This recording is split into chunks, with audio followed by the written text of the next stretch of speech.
Blue planet productions wedding photography இல்லை videography இல்லை event photography இல்லை வந்து பர்த்டேக்கு சர்ப்ரைஸாக கேக் அனுப்பணும் இல்லை ஏதாவது கிஃப்ட் அனுப்பணும் என்ன விஷயம்னாலும் சரிங்க இவங்களை காண்டாக்ட் பண்ணுங்கள்.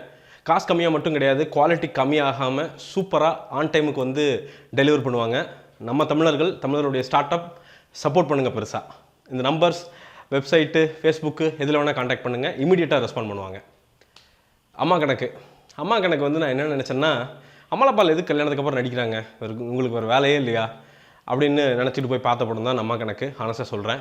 உள்ளே போய் பார்த்ததுக்கப்புறம் வந்து அமலாபால் அவங்க நடிப்பால் வந்து புலர் என்னை வந்து கன்னத்தில் 2 விட்டாங்க. பாடுறா இப்படி தானே நடிக்கணும் அப்படின்ட்டு. அவங்களுடைய கேரக்டர் பேஸ்ட் பெர்ஃபார்மன்ஸ்னால் ஈஸியாக வந்து இந்த படம் அப்படின்னு சொல்லிடலாம். பிச்சு உதறிருக்காங்க. அதாவது அந்த கேரக்டர், அந்த சாந்தி அப்படிங்கிற ஒர்க்கருடைய கேரக்டர் தான் பார்க்க முடியுமே தவிர அமலாபாலே வந்து படம் ஃபுல்லாக பார்க்க முடியல கடைசி ஃப்ரேம் வரைக்கும். அதுதான் அமலாபாலுடைய மிகப்பெரிய பலம்.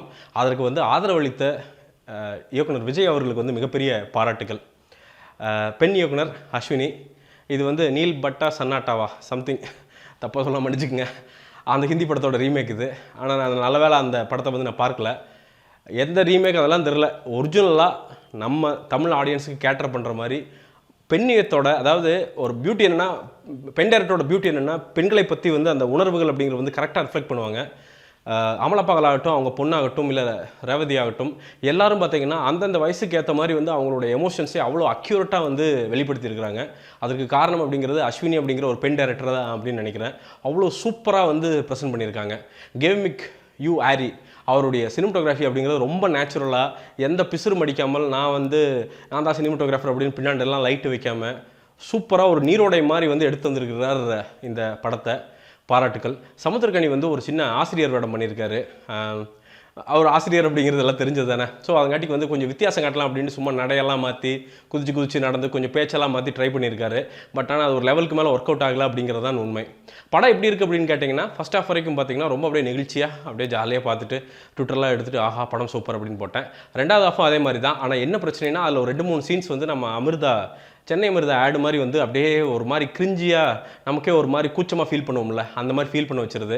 ஃபார் எக்ஸாம்பிள் வந்து பொண்ணு அவங்க அம்மா பற்றி பேசுகிறதாகட்டும், மற்றபடி கேரக்டர்ஸ் எல்லாம் பேசுகிறதாகட்டும் பார்த்திங்கன்னா ஒரு மாதிரி ரொம்ப ஸ்டீரியோடிபிக்கலாக இருந்தது. ஆனால் அது எனக்கு மட்டும்தான் அப்படின்னு நான் நினைக்கிறேன். வெகுஜன ஆடியன்ஸுக்கு அதுவும் பிடிச்சிருக்கும் அப்படின்னு நினைக்கிறேன். இந்த படத்தில் ரொம்ப பிடிச்ச கேரக்டர் அப்படின்னா பார்த்திங்கன்னா, ஃபஸ்ட் பெஞ்சில் உட்காந்துருப்ப ஒரு பையன் பெரிய சோடா புட்டி போட்டு காதல் கொண்ட இந்த தனுஷ் மாதிரி அவ்வளோ சூப்பரான நடிப்பு. அதாவது கணக்கு அப்படிங்கிறது வந்து எப்படியெல்லாம் வந்து நம்ம நிஜ வாழ்க்கையோட ரிலேட் பண்ணி கணக்கை கற்றுக்கணும். கணக்கு பாடம் அப்படிங்கிறது ப்ராக்டிஸ் தான் அப்படின்னு சொல்லும்போது, ஆஹா இப்படி ஒரு கண்ணாடி போட்ட பையன் வந்து நமக்கு வந்து 10ஆவதுல வாய்க்காமல் போயிட்டானே, ஏன்னா எனக்கெல்லாம் கணக்கு சுட்டு போட்டாலும் வராது. அதே மாதிரி தான் நிறைய அம்மாக்களும் நினைப்பாங்க. இந்த படத்துடைய மிகப்பெரிய வெற்றி அப்படிங்கிறது என்ன தெரியுங்களா? இந்த படம் வந்து 100 கோடி ரூபாய் கலெக்ட் பண்ணுறது அப்படின்னு நிச்சயமாக கிடையாது. இந்த படம் ஜென்யூனாக ஒரு 100 பேர்த்துடைய வாழ்க்கையை மாற்றும் அப்படிங்கிறது எனக்கு நம்பிக்கை. ஒரு 100 அம்மாக்கள் வந்து இன்னும் கொஞ்சம் திடகாத்திரமாக நம்பிக்கை கொண்டு இன்னும் வேலை செஞ்சு நம்ம பொண்ணை வந்து வாழ்க்கை தரத்தை, அவருடைய கல்வி தரத்தை உயர்த்தலாம் அப்படின்னு நினைப்பாங்க.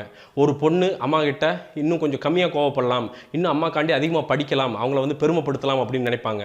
அதுதான் இந்த படத்தினுடைய வெற்றி, உண்மையான வெற்றி. இந்த உண்மையான வெற்றிக்கு காரணம் அப்படிங்கிறது வந்து ஒரு தயாரிப்பாளர்கள் இல்லைன்னா இந்த படம் வந்திருக்காது. தனுஷுக்கு வந்து வாழ்த்துக்கள். இந்த மாதிரி நல்ல படத்தை எடுத்து ப்ரொடியூஸ் பண்ணுறது அப்படிங்கிறது வந்து சாதாரண விஷயம் கிடையாது. அவ்வளோ அருமையான தயாரிப்பு. மொத்தத்தில் இந்த அம்மா கணக்கு எப்படி இருக்குது அப்படின்னு பார்த்தீங்கன்னு வச்சுங்களேன், சும்மா சுருக்குன்னு நமக்கு காரமாக வந்து ஒரு ஊறுகாய் கொடுத்தா எப்படி இருக்கும், அப்படியே தொட்டு நக்கிட்டு அதோட டேஸ்ட் அப்படியே நெஞ்சுக்குள்ளே நிற்கும்ல, அந்த விஷயம்தான் இந்த அம்மா கணக்கு. ஃபேமிலியோடு போய் பாருங்கள், கண்டிப்பாக ஒருத்தர் கூட டிசப்பாயிண்ட் ஆக மாட்டீங்க. கொடுத்த அந்த ரூபாய்க்கு ஒரு தரமான ஒரு சொசைட்டி ஓரியன்ட் ஒரு ஃபேமிலி என்டர்டெய்னர் அப்படிங்கிறது வந்து கண்டிப்பாக இந்த அம்மா கணக்கு அப்படின்னு சொல்லிடலாம். இந்த படத்திற்கு என்னுடைய மார்க் அப்படிங்கிறது 5க்கு கண்டிப்பாக 3.75 தருவேன். அந்த 3.75 மெயினாக வந்து அந்த சொசைட்டிக்கான ஒரு படமாக இது அமைந்தது. மறந்துட்டேன், ரேவதியுடைய நடிப்பு ரொம்ப மெச்சூராக ஒரு மென்டர் மாதிரி வந்து இவங்க பயங்கரமாக வந்து ஹரியில் இருக்கும்போது கூட வந்து பார்த்திங்கன்னா நிதானமாக அறிவுரை சொல்லுவாங்க ரேவதி. அவங்க நடிப்பும் வந்து இந்த படத்திற்கு வந்து ஒரு மிகப்பெரிய முதுகெலும்பு அப்படின்னு சொல்லிடலாம்.